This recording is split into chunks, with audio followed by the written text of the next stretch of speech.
Hello po guys! Ayan, may nagbigay nga po pala ng suha sa amin. Thank you po, Bapanding! Shout out po, God bless you po! Mahilig din po ba kayo kumain ng suha?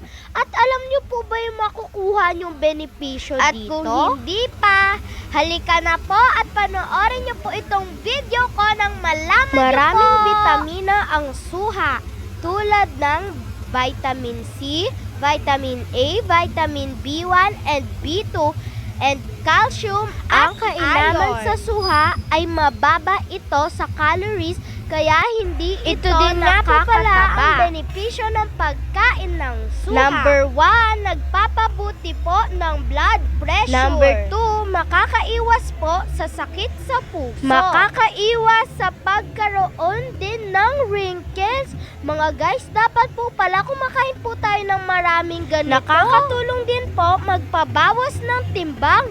Wow mga guys, napaka-helpful po nun ah! Nakakatulong sa digestion at nakakalakas ng immune system. Panlaban din po sa virus at sa bakterya. Nakakatulong din po ito sa mga nahihirapan makatulog o insomnia. Mayaman din po ito sa antioxidant at fiber. Naku po mga guys, napakainam naman po pala talaga nitong prutas na ito.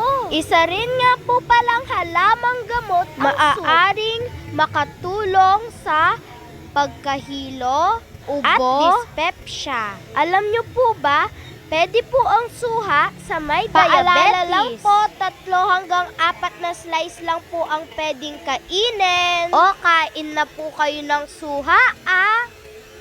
So ayun lang po for today mga guys ha. Follow for more videos. Don't skip my ads.